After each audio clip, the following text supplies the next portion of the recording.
Welcome to Positive Philter with your host, Philip Wilkerson, a podcast that focuses on friends, family, health, and career, with a little self-help along the way. Please join me in this journey for self-improvement, and I hope what I have to share will make you a better person, thus making the world a better place. I hope you enjoy the show. I hope you enjoy the show.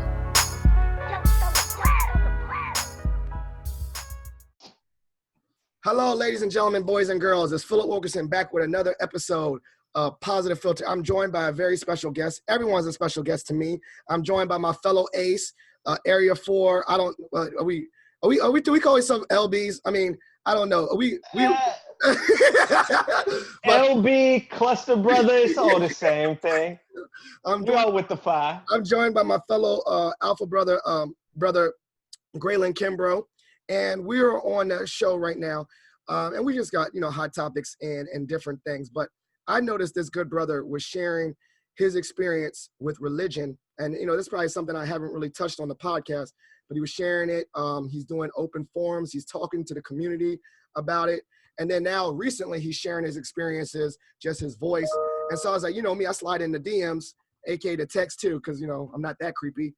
And I said, brother, let's just do a episode, because I have some questions, and I just I want to learn from your experiences. I think that you have a lot of things that you had to say that's helpful for the community, and I wanted to kind of just give you a platform and a voice to do so. So for the listeners that don't know who you are, please introduce yourself. My name is Grealin C. Kimbrough. I'm 36 years old, married, father of 3 beautiful kids. Religion, that's how this is prefaced. I'm Muslim, definitely a practicing Muslim, and on most days I fail. Been in federal law enforcement for 14 years. I have a baccalaureate degree in Africana Studies and a master's in public administration. Excellent. And so, we got a lot of things, but I definitely got asked about law enforcement, all that stuff, but I want to kind of focus on this. So, from historically and typically, I know, I don't know, just making assumptions, were you raised in the Muslim faith, or did you convert to the Muslim faith? I became Muslim in college, July 11th, 2004. I took my Shahada, which is the Islamic Declaration of Faith. So next month will be 16 years I've been Muslim. So can you take us back? I know you're from the West Coast. You always rep that. Were you out there when you did this, or were you here? So actually, in high school in San Diego, California, where I'm from, there was this Colombian brother, a friend of mine. His older brother was Muslim. He wasn't Muslim, and he was just going around talking one day about Islam and how how Allah subhanahu wa ta'ala is in everything. God is the reason that the sun comes up, that the grass grows. And he gave me this pamphlet, and I was like 16 at the time. Mm-hmm. I wasn't built for that kind of information, but I kept the pamphlet. Oh, okay. And so for me, when I got into college, that's really when everything changed for me. That positive experience and that little bit of information really stuck with me. So what really got me studying was finding out how many of our ancestors came from Central and West Africa that were Muslim.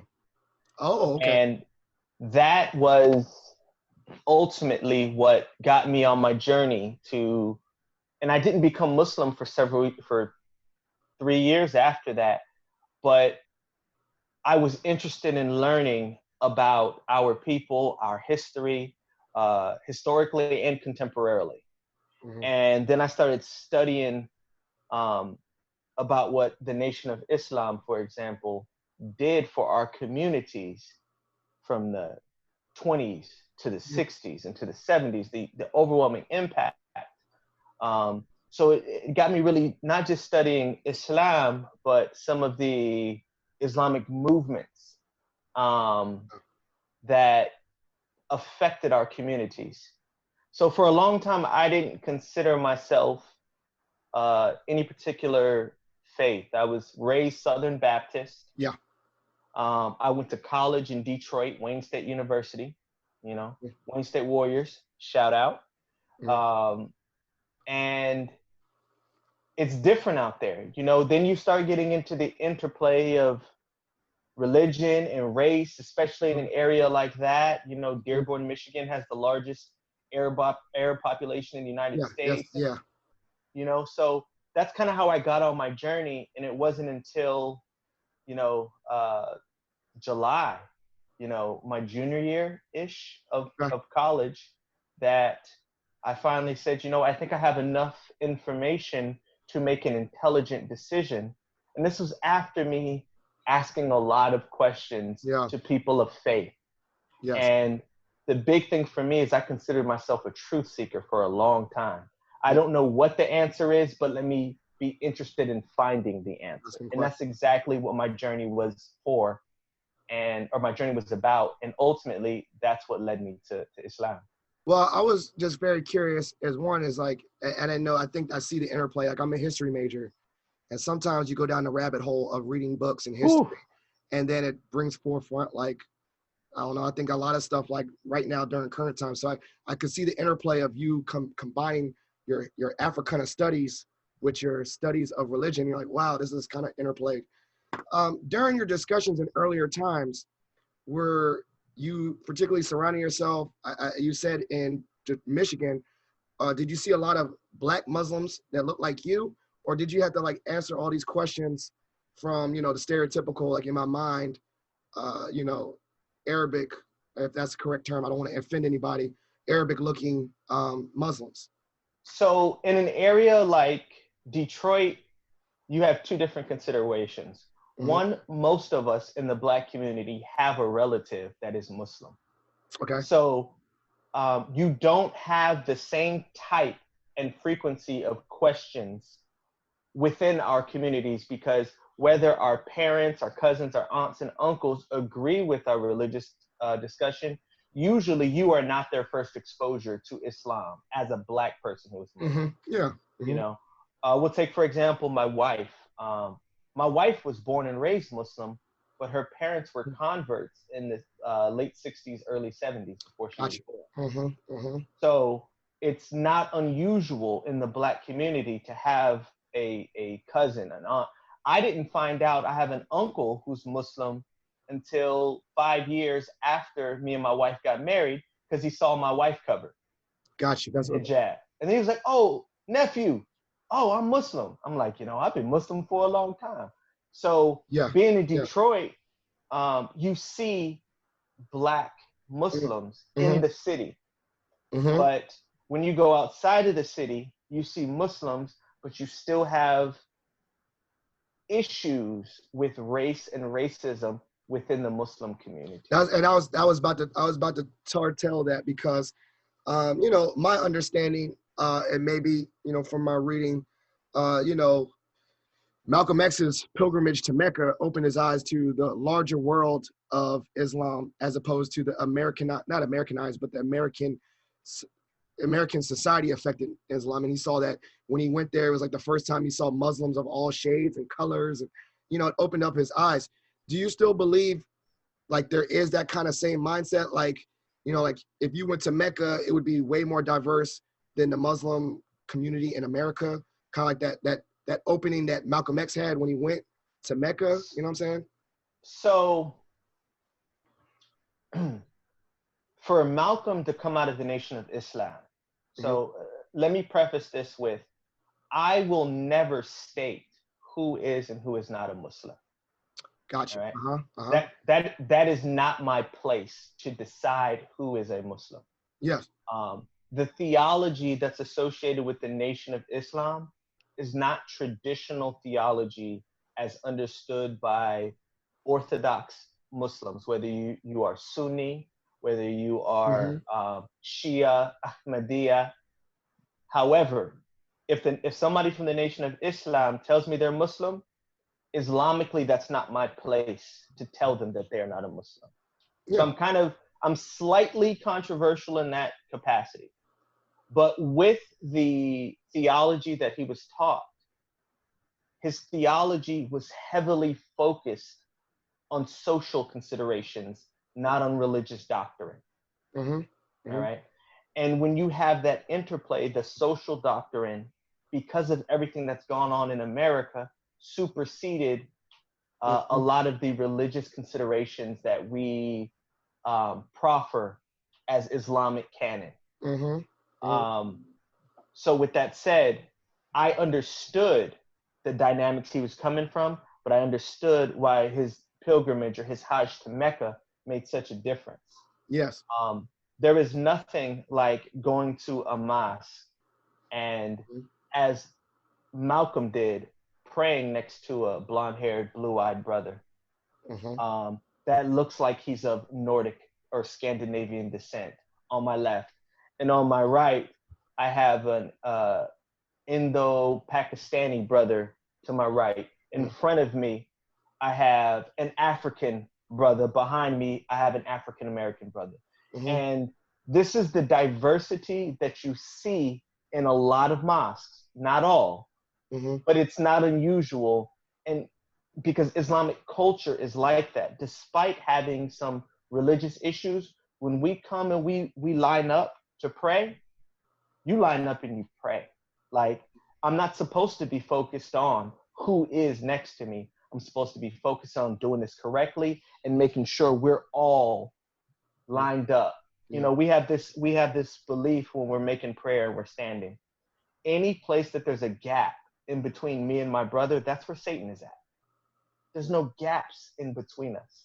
So if you think about that from a social construct, there's no gaps in prayer to God between me and my brother, regardless of what my brother looks like. So how do you have a balance between, and this probably would be, I don't know, ignorant, but you know, some women are fully covered, like, you know, you can only see their eyes and all that. Yeah, thank you, because I don't know, I also don't want to mispronounce things, so I appreciate you. No worries. So how do you make a difference, not difference, but how do you make a determination, like, of what practices do you practice in America? Because I've seen your wife, she's not wearing the full thing, or you have a, you know, beautiful daughter.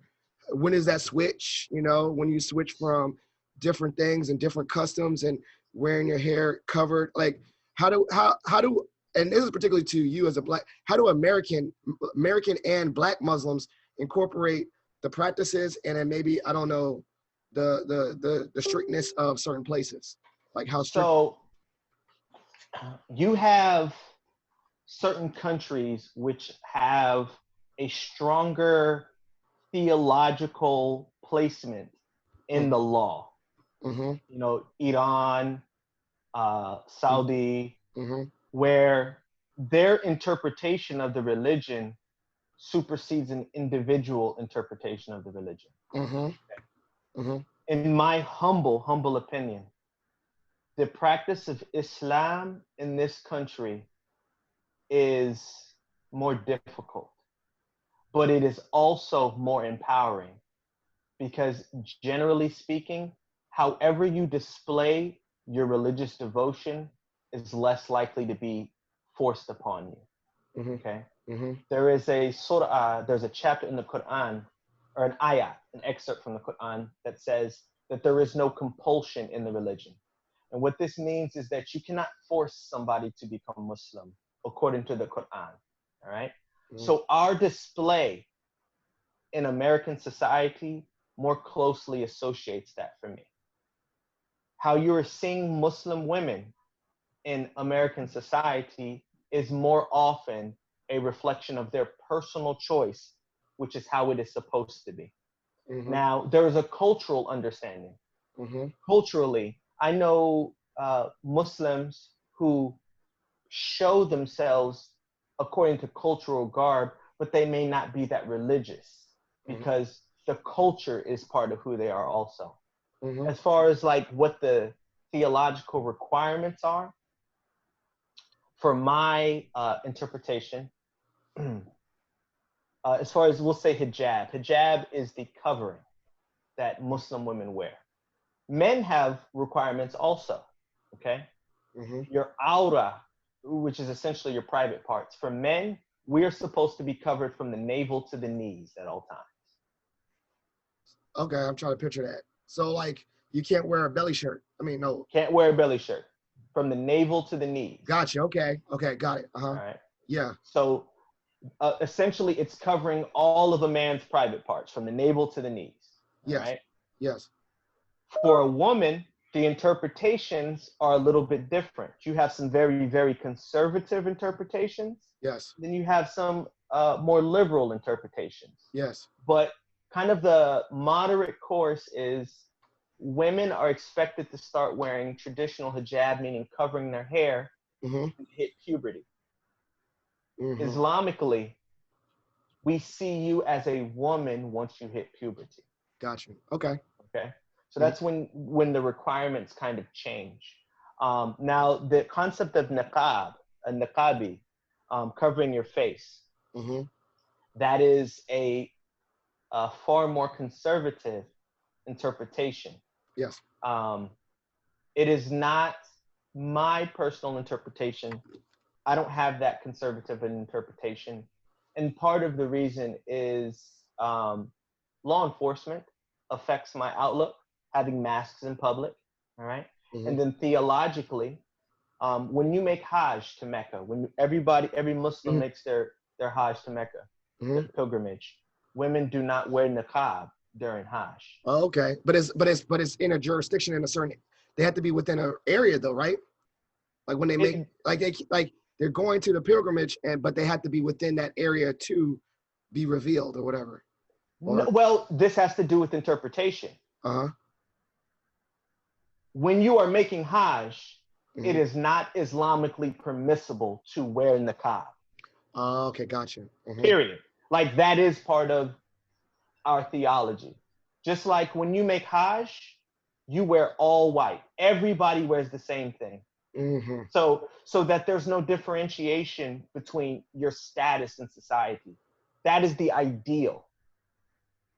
I can't tell if you're a rich person from Australia or a poor person from the UK. We're all the same, and we're all here for this one focus. Gotcha. So I have a different interpretation of niqab based on that. Have you ever had to get challenges or like not challenges, but have you ever had a not say heated, but like just a really differing opinion with someone and over this within your own community about how you interpret this? Yes. The way that I say it is, this is what often bothers Muslims. I asked questions, and those questions led me to I know you asked a lot of questions. I know you asked a lot of questions. This man was asking bad questions. But yeah, I get you. Yeah, I understand. You know, I asked questions, and those questions led me to Islam. Because I became Muslim doesn't mean I stopped asking questions. Gotcha. And a lot of Muslims don't want you to ask questions anymore because they feel like you got the religion now. You know, just accept everything on face value. That's not who I am as a person. A personal ethos of mine is it's not about what you do, it's about why you do it. If you don't have an understanding for why you make certain decisions or why you take certain actions in your life, you can become a follower very, very easy. And I will not easily allow myself to fall into that rabbit hole. So yes, I've had a lot of heated conversations with Muslims. And so I'm gonna do a super pivot, right? We are both members of the oldest and coldest fraternity, Alpha Phi Alpha Fraternity Incorporated. 06? And from just everything from the hymn to the prayer to all that stuff. Do you feel like our organization is inclusive? Because it says it's inclusive of other races, white brothers and all that, but do you think it's as equally inclusive racially as it is religiously? So yes, with a caveat. Okay. Alpha is culturally a Christian founded fraternity. It is not a requirement. It is not even the most outstanding thing. But in the same way that culturally, America has been a Christian country, Alpha was culturally that as well. Okay. But the fraternity has been overwhelmingly welcoming to me being Muslim. And there's never been an issue. Yeah. with me having a Quran. That when we fellowship together, I've gone to churches with my brothers and wore my kufi on my head because I prefer to cover my head whenever I'm in any religious establishment. Right? My kufi identifies me as a Muslim. I have no problem with that, and my brothers have always supported me in that, and it's been beautiful. I've had zero issues. One of my closest friends in the frat is atheist. Yes, that's a very interesting one too, because we do a lot of prayers and stuff like that too. So I know that your friend or other people, there are other atheists in our fraternity. I wonder just how challenging that must be to say every time, okay, brothers, we stand up and we hold hands and we say, or cross arms and we sing a hymn, and it's just so indoctrinated into Christianity that does it feel like a challenge to your identity or your being or whatever? I've never felt like the prayers and the hymns were about religion. I've always felt like they were about camaraderie.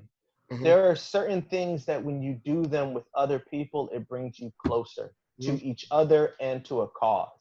And I think that's what the hymn does for us, is it reminds us of collectively what our focus is on. And once we focus on that, that is the preeminent consideration.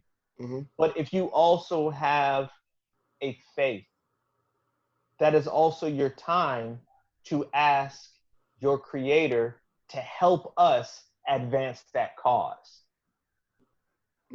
So I don't think it hurts anything. I've always felt very, very inclusive. I've always felt included in the fraternity as a Muslim. It's not like I've had to separate my faith from my fraternity. Yes. No.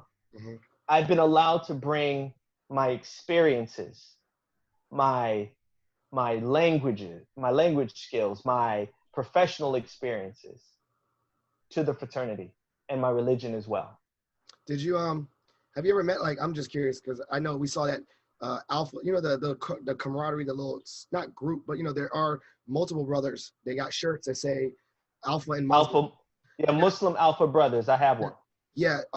Have you ever come across or met anyone that's like a chaplain, but not a Christian chaplain of a chapter? I'm just curious because I never. I have not. Because it wouldn't surprise me. Yeah. Yes, it wouldn't surprise me if there was. However, I think for me, I would not become a chaplain of a chapter as a Muslim unless I was sure that I could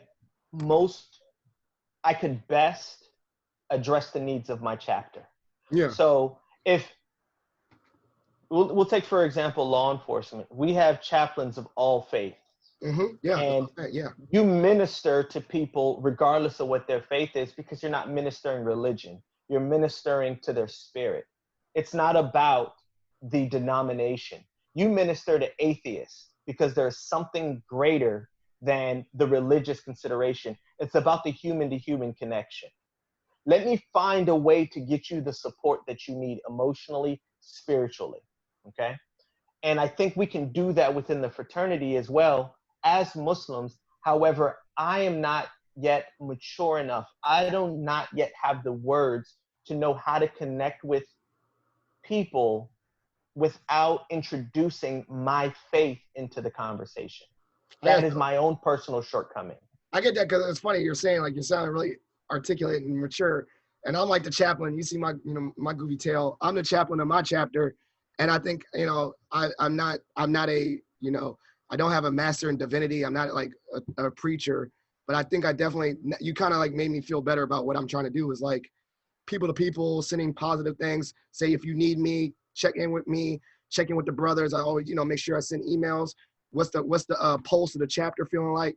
So I get what you're saying. And now that makes me feel reaffirmed in that, because that was my focus. My focus, like, I kind of hit, oh Lord, at the end, just to, blessings and peace. But my main focus was the well-being of the chapter, and so I feel better about that, because when I became chaplain, I was like, this, I'm not saying it's a joke or nothing. I was like, are they sure they want me to do this job? Nah, brother. Did they make a mistake? Like, I'm goofy as hell. But we need positivity. But that's what it was. And that was definitely the channel of lane. I was like, okay, maybe I will make sure insert some Bible verses and stuff like that. But my main focus was like uplift, like and wording and how I word it correctly too, like making sure I'm like really addressing like how are people feeling, the feeling part. So I do agree, because I was very interested when you said that there's chaplains of many faith, for like organizations, like the chaplain that comes in and talks to a football team, they got a chaplain. The army chaplain, the guy that's on base. I met different chaplains, but my predistinct notion of a chaplain was always like that person was like a preacher. You always get like, you hear chaplain, you hear chaplain, you hear religious man, like. Yeah. And traditionally, chaplains have been religious people, and generally speaking, they still are. But the idea behind faith for most religions is human connection. And to me, it's an incredible display of humility and individual capability when somebody can connect to somebody of a different faith and provide them counsel and solace in a difficult time. Yeah. And what they've done is they've made it not about themselves. I'm not here for me because I'm a chaplain. I'm here for you because I'm a chaplain. That's what it's all about. We're in this together. Yeah.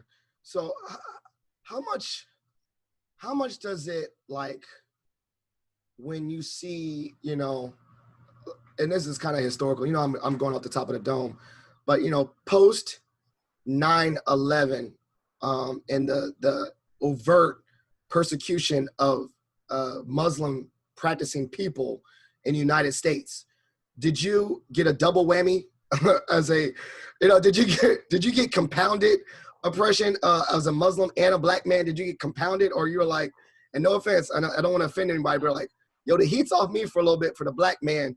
They put all this focus on, I remember that. I remember people were like, yo, straight up, the heat's on them right now. Like a damn feeling. I'll say this. Post 9/11 was difficult for immigrant Muslims. Okay. All right. As a black man, that is where stereotypes worked out to my favor. Yeah, that's what I'm saying. Yeah. Because people were like, yeah, I don't like Muslims, but I'm not messing with that black man, even if he is a Muslim. That's where it's kind of like road rage for people. People get road rage and they drive by you real fast, look over and see you're black, and they're like, nah, I'm just gonna keep on going that way. My road rage ain't that serious. Yeah, exactly. I'm not going to engage. Yeah, I know. Yeah, my Islamophobia is not worth me getting my butt beat for. Yeah, right? Exactly. Yeah. For one, and for two, the Nation of Islam did a great service for the black community in that they let it be known it is not acceptable to harass black people, especially those black people that are Muslims. It has been such a militant, self-defense associated organization that most people said it's just not, I can go pick a softer target than a black Muslim. My wife talks about being back home in San Diego, and some of the immigrants would have issues and they would go get my wife. All right. Okay. The immigrant women. Now, I'll preface this with my wife got hands. You know what I'm saying? My wife has hands. She can box, but she's a black woman who's a Muslim who can box. There you go. So when, I won't put out what specific minority group, but when a specific minority group was harassing immigrant Muslims, all right? And the reason I won't put out that specific immigrant group, because it wasn't just white folk that were doing stuff to Muslims, all right? Yeah. So, but when my wife comes around, they was like, yo, we don't want that smoke. Gotcha. You know what I'm saying? These other minority women didn't want that smoke with my wife. So what you saw post 9/11 is a lot of these immigrants who were racist started coming behind black people. Oh, my brother, like all of a sudden we became more accepted in a lot of Islamic circles. That's right. Yeah. Very curious. You know what I'm saying? Yeah. And now that things have cooled off, you see some of that racism definitely seeping back in to the Muslim community. You know, we experience it everywhere. It's different in the Muslim community, though. I figured that. Like, as a person practicing your faith, and you said you're always learning, is there actual, do you ever, you know, I see that you're talking to the church, I mean, not the church, sorry, the mosque, going to mosque, doing seminars. Is there anything in your thoughts of continuing that and being a leader in that faith? And when I say leader, I mean, you're a leader as you are. Everyone that's on my podcast is a leader. But as more like in a, I don't know, they don't call it the pulpit, but you know what I meant? Like an imam. You're being an imam. Thank you. Yeah. An imam, which is the leader. No, I don't have aspirations for being a leader theologically. I've been asked to give sermons, but that's not my path. That's somebody else's path. The difference is this, Islamically, all right? Our services are on Friday. We call it Juma. Okay. All right? Let's say the imam of the mosque doesn't show up. One of us is required to stand up and give the sermon. Okay. You done that before? I haven't been the person to do it, but it gives you an idea of the thought process associated with Islam, that we all have a degree of responsibility as Muslims to the entire Muslim community. In my house, I'm supposed to be the imam, the leader. Yeah. In my house. I lead my family in prayer. You know what I'm saying? Yeah. Muslims are encouraged to pray together. If I get together with other Muslims, we're supposed to make salat prayer together. It doesn't matter who leads that prayer. One of us has to do it. Got you. So I've never wanted to lead a religious congregation. However, I acknowledge that when I have to step up, I'm going to step up. It is my responsibility to do that. Do they like, you know, kind of like, you know, like by seniorship, you know, and Alpha, you know, if you the Neo, sometimes they're like, we need someone to do something. Who's the, you know, youngest and the, you know, you got to do it. Do they have that kind of not a backward, but reverse, like who's the most senior, like the guy that doesn't show up, Iman didn't show up, who's the most seniored Muslim in this room? You know, that's how we'll see who's going to be that person for the day. In theory, it would be the person who's the most knowledgeable. All right. How do you determine that? So it wouldn't be difficult in a room full of Muslims to get somebody to stand up. That's our culture, Islamically. However, we have a hafiz of Quran. A hafiz of Quran is somebody who's memorized the entire Quran. No. Oh, wow. And they're not uncommon. There's thousands in this country. And you have 10-year-olds who have memorized the entire Quran. Yeah. All right. And it's different. When I say they memorized it in another language. Arabic. In Arabic. Wow. So you have African American boys and girls who have memorized the Quran in Arabic. Yeah, that's what I'm saying. That's why I'm saying wow. So when you start talking about knowledge and then it's not just that they memorized it, they can recite it back to you. Hey, Surah Al-Baqarah, the second chapter in the Quran, verse X, Y, and Z, and they can recite it to you from anywhere in the Quran. Okay, so this is what we push our youth to be able to do, to get an accurate understanding of our faith. And I'm so far from that. Okay, and even that is only a fundamental level for some people. There are people who've memorized volumes of Islamic theology about the faith.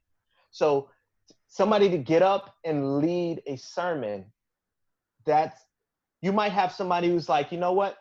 I have so much of the Quran memorized, but I can provide more context because of my life experience. Mm-hmm. So these are the different considerations that we would have when choosing. It may not be the person who's memorized the most theology, but it also may not be the oldest and the most senior person in the room. It might just be somebody who's considered a leader with good theological foundations too. I got two questions. One question is, in sermons, do they usually recite something and then kind of tell you a life story like a sermon, or is it just straight, Quran readings?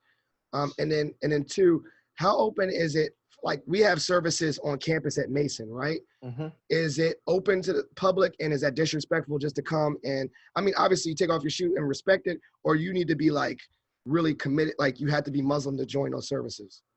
I'll answer the questions backwards. 95% of mosques are very, very open, Mm-hmm. right? Anybody can come in and you just want to attend and see what's going on. And attending a mosque is a very interesting consideration because we have almost no chairs Mm-hmm. in the masala. We have chairs off to the side, and those are for the senior members. Mm-hmm. Okay. You can come sit in the back and just sit and listen. And one of the attractions for, I'll say, like a lot of women who are converting to Islam is there's a separation between the sexes at most mosques. Men and women don't sit together. Women are with women, men are with men. There's certain interpersonal things you don't have to worry about when you go to a mosque. You don't have to worry about a brother trying to talk to you during a sermon. No, we're here. The men sit down in the front, the women sit in the back. And that's not about status, all right? What that is about is when we're making our salat prayer, it would be inappropriate for a woman to be bending over in front of us. Mm-hmm. Mm-hmm. So you don't have to worry about certain considerations. You can come, sit, listen, and learn and ask questions. There's always somebody who's going to be willing to answer those questions. And in terms of structure, it's not straight Quran. Usually a sermon is broken down into two portions. The first is like a theological portion specifically out of the Quran. You recite a portion, and then we're given a theological understanding of what's going on.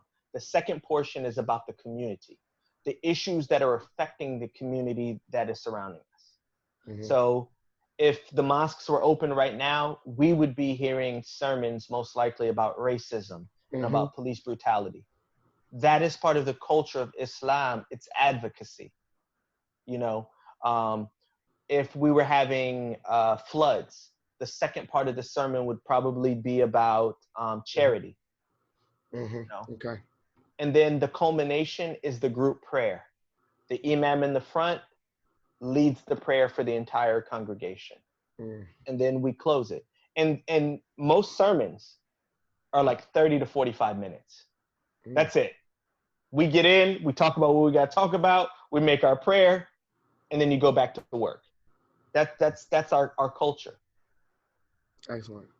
Well, this is great, and I learned a lot. Actually, I asked questions like I actually didn't.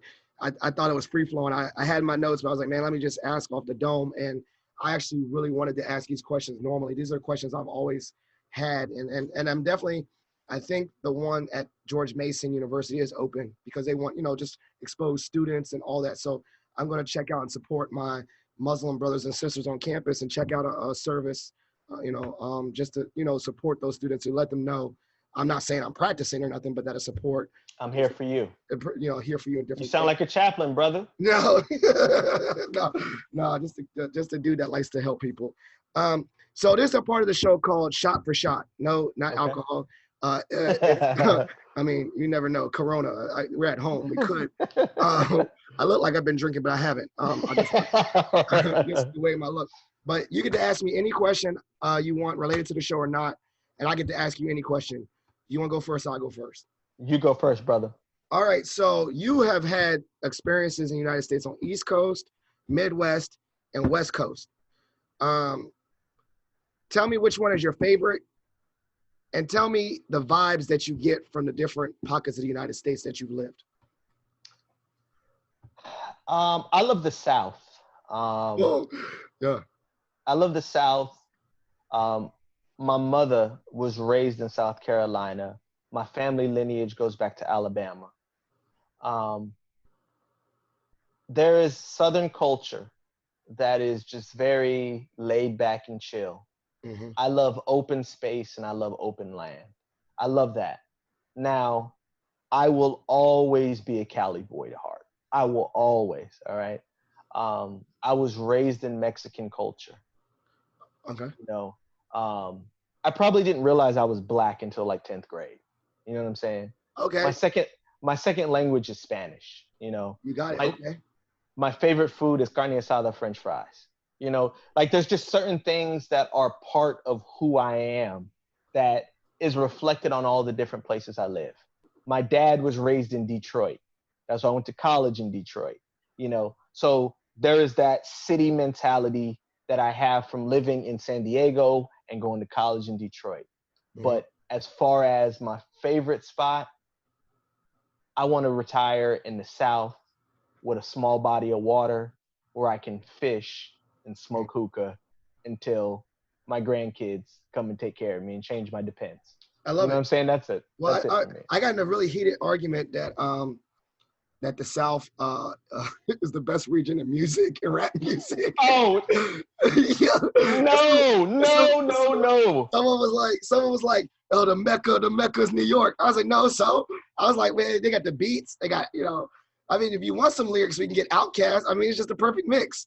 I mean, nah, you bugging. I can't give you that. I can't give you that. I cannot give you that. I kind of was trolling, but I didn't matter. Like I literally just said that. But I would next say time, personally, if you want to troll somebody, tell them the best place for hip hop is Portland, Oregon. That's how you troll somebody.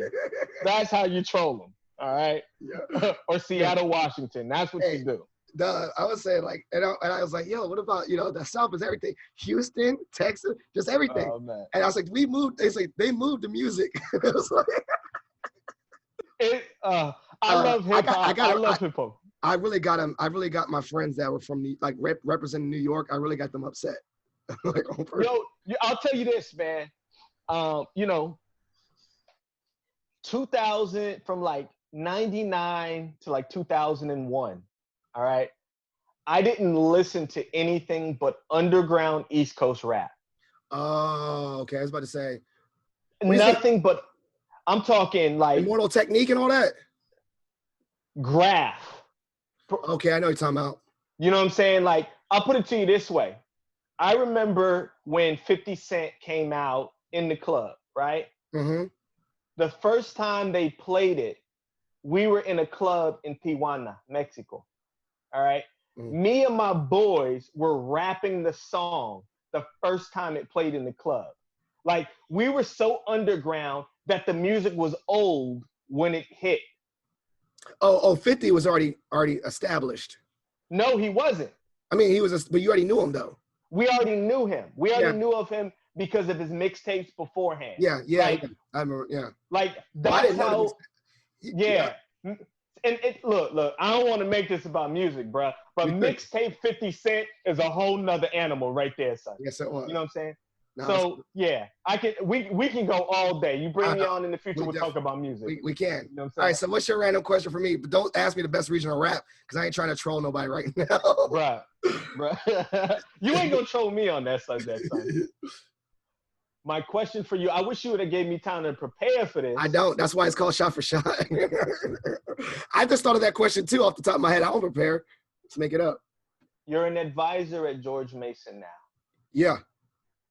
What does the next chapter in your professional career look like? I don't know. So that's a good question. It's like a career counselor giving career advice to myself. I haven't looked really past year by year. I do goal setting. I know that whatever I do in the next 5 years is still going to be revolved education. Most likely it's still going to revolve around student services, student facing.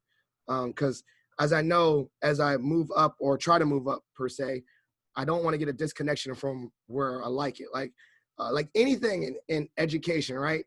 If you become a teacher and you want to move up, you get further and further away from students. You become the principal, whatever. And so that's the conversations I need to have with myself, because I know that at the heart, at the root of it, I love students the most. Yeah. And so I have I have this dialogue like about leadership and, you know, getting further education, maybe pursuing a doctorate and all those things. But I don't know, I still do year by year. Like my year goal is to, like, you know, serve the most students and get students jobs. And I have like a number I set in my head that I want to do that. But, you know, to your point about where I see the future of myself, it's still going to be in higher ed. I don't know if it's going to be directly in student services. I mean, it is going to be in student services, but is it going to be directly in the career aspect, or a different type of office like diversity? I don't know. I don't know that at all, but I know it has to be in that industry. Like, I'm not going to just, I like in my mind, I'm not going to just, like, you see me later and I'm a CEO of like a private sector IT company, you know, like, no, it's going to, I have to stay in education. This is where I belong. I belong as an educator. I just don't know where or how much money I'm gonna get paid. That's the real question right there. But I know that I really enjoy education. It has to be. I don't know what level. I don't know, but it has to have the central point of students, working with students and helping students. Like the day I stopped doing this and I'm like doing something that's, I can't even close my eyes and picture me going into an office building and doing strictly admin, sales, or, you know, accounts or something. That doesn't bring me, like, even thinking about it brings me no fulfillment. It has to be helping people, and particularly helping students. I know I could be like, you can help people being a doctor and heal them. I just don't think that's my lane or my skill set. Like, so I don't know. Educator. I think that, like, I got the little the tags, the alpha educator tags. Yeah. I literally solidify that that's like my identity as an educator is who I am. It's like, that's my niche. I don't know. There's so many different parts. You can be an educator, right? That's a very broad term. That's why I like it. But it has to have education at the root of what I'm doing, my service, my calling. So I don't know. Ask me that junk next year. I will. I will ask you. Yeah, you know, I'm hold you accountable for that. I wrote a letter. I wrote a letter to my future self, and I put it in an envelope. And I read it every year, and I do it at the beginning of every year. I already forgot what I wrote, but I try to write it, and then I'll read it, and I'm surprised. Sometimes I'm like, wow, I actually did that I wrote about. Or sometimes I'm like, wow, I was way off the mark. Like the $1 million part, I'm off the mark. I didn't get that. You got more time this year. You still got a few more months this year. Yeah, man, I'm broke. Broke 5 broke. I think you would have got it if Corona didn't hit. Blame it on Corona. That's stocks. So we're at the end of the episode. I think it was great. I'm really happy. I'm also, just the person you are. As I said earlier, I think we just said that in the slide thing. Like, I don't think we got a chance to really connect while we were going through the process, but I am so blessed and I'm so happy that we've maintained a relationship post fall 17. Yeah, whatever. And I really appreciate getting to know the real you beyond the us that we're getting yelled at and figuring that out. Because, the real you that I've gotten to meet is a great brother, educator, a helper. And I already knew, like I told you, like I gravitated. I was like, I wanted you on my podcast. I wanted you to have a stage and a platform because I just think that the things that you're saying too about what's going on in the world is very smart. I use big words. And I mean, I'm all joking, being facetious, but like you really are doing good work in your lane. And so I definitely wanted to reach out to you, and also wanted to even publicly say this on the platform, that I appreciate a chance to get to know you and know who you are and let you share your story and your faith with the listeners. With that being said, the stage is yours. Shout outs and plugs. Shout outs means you can just shout out anyone, shout out your West Coast fam, whatever, shout out anyone. The stage is yours. And then plugs, please let the listeners know the things that you're working on, or how they can follow up with you, or just anything that you're, plugs, straight up plugs. So the stage is set. Shout outs and plugs, brother. First off, I'm honored to make your acquaintance. I'm honored that you gave me this time. In the same way, I'm honored to know you. Thank you, brother. Second thing, the easiest way to contact me is going to be Facebook and to see what I'm working on. Grealin C. Kimbrough. I've started a video log series. The video log series is these clarifying questions lead to chalk outlines. You can find me on YouTube, Grealin Kimbrough, and where I'm posting a lot of my video logs on both.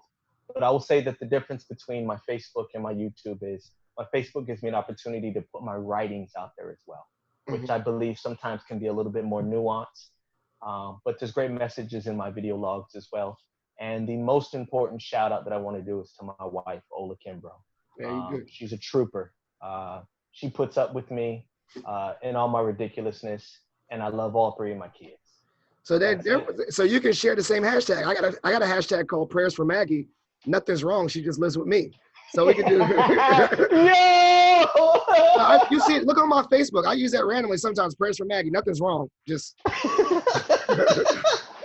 I like that. I like that. So hey, it is what it is. But we are very blessed, obviously, to have very strong women in our lives to tell us what to do. Yes. Yes. And so, but listeners, please check out his Facebook, which I'll put in there, but also listen to his things. As I said earlier, he's really sharing something. He is. And I listen to it. And so, and the way he articulates himself, both in writing and on the video log, I think is something worth listening to or watching and all that stuff. So please check it out. If you like the podcast, please share it with your family and friends. If you have a question for the podcast, just leave it in the form, or I have a Google form for leaving questions, or you can call the hotline 571-336-6560. This has been great. Please share this episode with your family and friends. If you have any questions about faith and you want to follow up, please do so. Thank you so much, Brother Kimbrough. I really enjoy having you on the show today. We'll do it again, and maybe about a different subject, maybe a little bit something lighter about music or something, even though my music taste is all over the place. But thank you so much. This has been a great time, and we're out. Thank you for listening to Positive Philter, a podcast that focuses on family, friends, career, with a little self-help along the way. If you enjoyed this podcast, please share it with your family and friends, and like the Facebook page, Spreading Positivity of Movement. Thanks for listening.